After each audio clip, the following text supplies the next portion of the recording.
Assalamu алейкум ардактуу замандаштар, урматтуу мекендештер, жалпы кыргызстандыктар, саламатсыздарбы? Биздин бул чыгарылышыбыз майрамдык чыгарылыш болмокчу. Урматтуу мекендештер, баарыңыздарды бүгүнкү улуу жеңиш майрамы менен чын жүрөктөн куттуктап кетем. Эфирде Максут Маккамоğlu. Мен азыркы учурда Баткен шаарында турам. Биз сиздерге бул чыгарылышта Баткен шаарында бүгүнкү улуу жеңиш майрамы кандай жогорку деңгээлде белгиленип жатат, ушуну сиздерге көрсөтөбүз. Андыктан биздин чыгарылышты акырына чейин көрүңүздөр. Белгилей кетсек, урматтуу мекендештер, Баткен облусунан улуу ата мекендик согушка 20.766 жокер аттанып, алардын 14.213 согуштан кайтпай калган. Мекенине 6553 жокер жеңиш менен кайтып келген болсо, алардын экөө гана арабызда. Ошондой эле облуста бүгүнкү күндө 160 жылдын ардагери бар. Салтанаттуу майрам облус жетекчилери баштаган өлбөс полк менен башталып, согушта курман болгондордун эстелигине гүл чампайыр коюлду.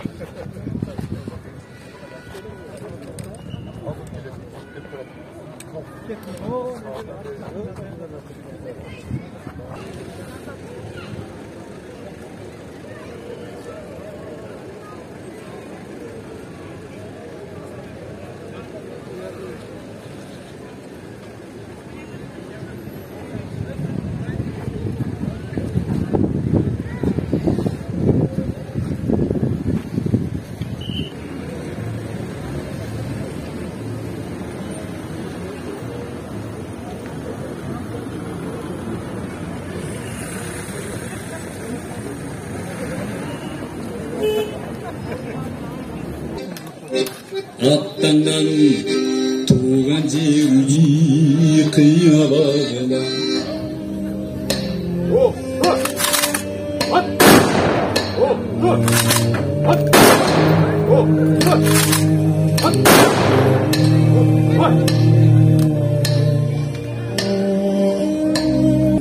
Bismillahirrahmanirrahim.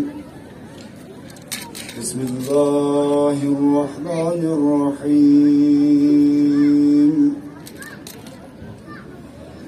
İnnellezîne keferû sevâun aleyhim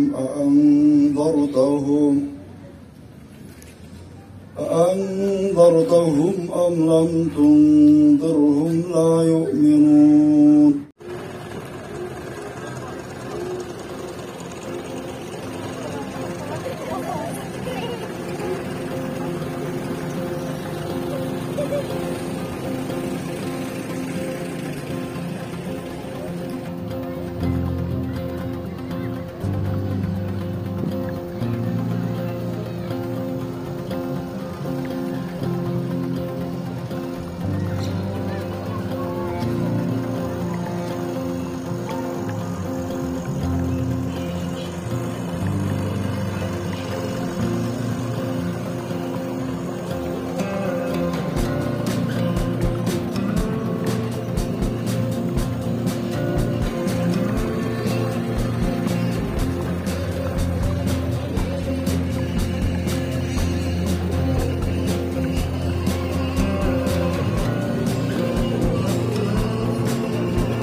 урматтуу майрамдык салтанаттын катышуучулары, урматтуу согуштун жана эмгектин ардагерлери, аталар, апалар, шаарыбыздын тургундары жана меймандары.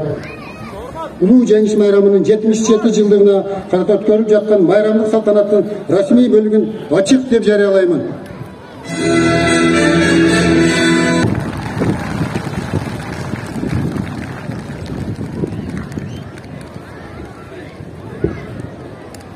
Урматтуу майрамдык салтанаттын катышуучулары, урматтуу согуштун жана улуттун ардагерлери, бүгүн биз сиздер менен биргеликте улуу атамекендик согушка катышкан аталарыбыздын өмүрү жана тылда эмгектенген улуу муундун эмгегин жаралаган улуу жеңиш майрамынын 70 жылдыгын белгилеп жатабыз. Учурдан пайдаланып Баткен шаардык мэриясынын жана жеке өзүмдүн атымдан баарыңыздарды жеңиш майрамыңыздар менен чын дилимден куттуктап коюуга уруксат этиңиздер. Бул күнү бизге белек кылган миңдеген биздин ата-бабаларыбыз согушка аттанып, жоокерлерди камсыз кылуу үчүн күнү түнү эмгек кылган өрүктүн ардагерлери элдигин баш ийип таазим этебиз. Кыйын кезде келечек муундун эркин жашоосун үчүн қан өтүп, өмүрүн, ден соолугун курмандыкка чалган ардагерлерибиздин элдиги эч качан унутулбайт.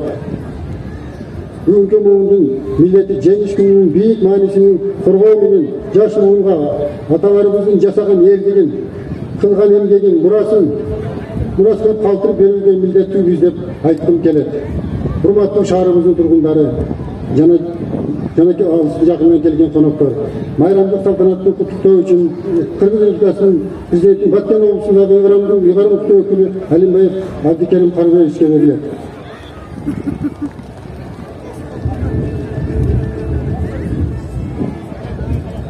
Саламатсыздарбы, урматтуу мекендештер, урматтуу Баткен облусунун калайык калкы. Жалпыңыздарды 9 май улуу жеңиштин 77 жылдыгы менен куттуктаймын.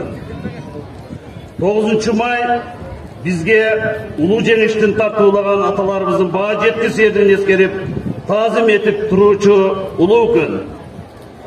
50 миллиондон ашык адам өмүрү кыйылган согушка Баткен обласынан 20 миңден ашык эр азаматтар аттанган.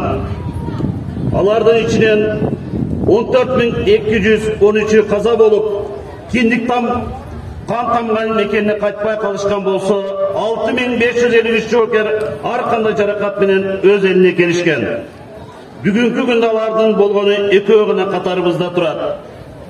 Биз улуу атамекендик согушка катышкан ардагерлерибизди Шамши Эшбаев, Шамурат Камалов ардактуу аталарыбызга дайыма таазим кылабыз. Алар кылым каармандары, мындай баатырдыкка тете эрдик көрсөткөн аталарыбызга улуу жеңиш күнү эле эмес, күн сайын камкордук кылып урмат көрсөтүп аздык кылат. Бул жеңиш жеңил келген эмес. Диğeri 5 жылга созулган согуш учурунда тылга эмгектенген улуу муундарга энелерибиз, аталарыбыз да кылым карыта жашап баратышат. Алар биздин сыймыгыбыз, тынчтык алып келген каармандарыбыз. Сиздерге миң ирет алкыш айтып, таазим этебиз. Урматтуу улуу атамекен согуштун жана ооруктун ардагерлери, сиздер биздин бүгүнкү бейпил жашообуз үчүн күрөшүп, мөңгүрдө жааган окту кечип, көкүрөктү окко тосуп мекенди коргодуңуздар. Бул күндөр бүгүн биз үчүн тарых болуп калат. Согуштан кийинки калыбына келтирүү жумуштарына да активдүү катышып, кыйынчылык заманда да бизди татыктуу жашообуз үчүн күрөштүңүздөр. Сиздер эң жогорку урмат сыйга татыктуусуздар. Бүгүн биздин өкүндөргөнү ардагерлердин арабызда дагы бир рет улуу жеңиш майрамыңыздар кут болсун. Эгемен өлкөбүздүн асманы ачык, келечеги кең болсун. Ар дайым жерге бизде тынчтык болуп, өлкөбүз өнүгө берсин. Дагы бир жолу баарыңыздарды бүгүнкү жеңиш улуу майрамыңыздар менен куттуктаймын. Рахматым. Урматтуу Баткен район тургундары, урматтуу мекендештер, урматтуу ардагерлер. Баарыңыздарды улуу жеңиш майрамы менен Баткен райондук мамлекеттик администрациясынын жана жеке өзүмдүн атынан кызуу куттуктаймын. Ардактуу ардагерлер, сиздердин улуу эрдигиңиздердин аркасы менен Biz açık asman aldığında beypil zamanda yaşap жатқаныбызға 77 yıl oldu. Sizler kan maydanda ölümge tik karap, жеңиш менен кайттыңыздар. Орукта күн түн дебей эмгектендиңиздер. Дүйнөлүк тарыхтагы эң катаал согушта адамзатты фашизмде каратмоодон сактап калдыңыздар. Бизге жашоодогу эң баалуу белекти бейпилдикте жашап, балдарды өстүрүү бактысын тартууладыңыздар. Аркен Эржигитовичтин жетектөөсүндө ардактуу кароо ротасы дайындалды. Ротанын өздүк курамы улуу атамекендик согуштун 77 жылдыгына арналган мааракесине турал менен саптык көрүнүштөрдү аткарат. Урматтуу Баткен шаарынын тургундары жана меймандары, биздин эр азаматтарды колчоп, колдоп сүрөп туруңуздар, келиңиздер. Çok kayıplı kurul taraftardı cana askerlik teknikalarda özleştirdi. Soğuş meydanındağı kıymıl hareketlerin düşmanla çalgınlığı жүргүзүүнүн cana bokturma uyuşturuunu özleştirmişti. Şehir adriyatının birinci komandırları bölük 705 asker bölümündü. Polkovnik Koçkunbayev, alemi 703 asker bölümündü. Polkovnik Ayıpov dayındalgan. Adriyattın özdük kuramı Kıtay, Tursiya, jana başka çet өлкөлөрдө атайын даярдыкты өтүп келген. 1999 жана 2022 жылдар ичинде Şehir Atriyatı'nın özdük kuramı Kırgız Respublikası'nın içinde jana başka çet mamleketlerde ötkөрүлгөн бардык окуу машыгууларында катышып келишкен. Баткен облысында кырдаал, оор жана курч болгонуна байланыштуу 707 аскер бөлүгүнүн командири полковник Айыпов Бакыт Табалдиевичтин демилгесине атайын багыттагы шер отрядынын штаттык түзүмүн түзүүгө кошкон салымы өтө чоң. Бүгүнкү күндө ички аскерлеринин түндүк регионунда 714 asker bölügü, түштүк регионунда 703, 704 жана 707 asker bölüктөрүндө шер атайын багыттагы отрядты күтүүсүздөн пайда болгон тапшырмаларды аткарууга даяр турууда. Колдонгон тажик аскерлери өз милдеттерин так жана чеберчиликте аткара алышты.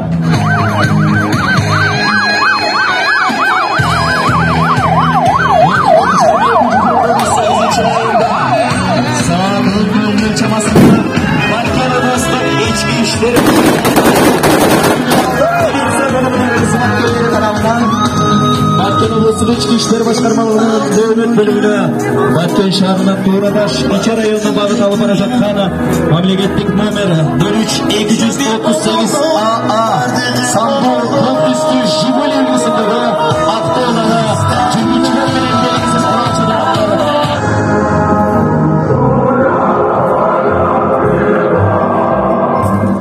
Sultan, men mındamın. Sultan, bular ne kılganing? Beyle bağlaç, ecekilerim. Suranım, beyle bağla. Men жақын келем. Ата, meni kechir. Men өз ықтиярым менен кетип жатам. Билем oğlum. Ejekelerim эсес эмес. Алар капаланганынан oğlum, кайсы жерде болсоң да адам бол. Угуп жатасыңбы мени? Угуп атам атаке.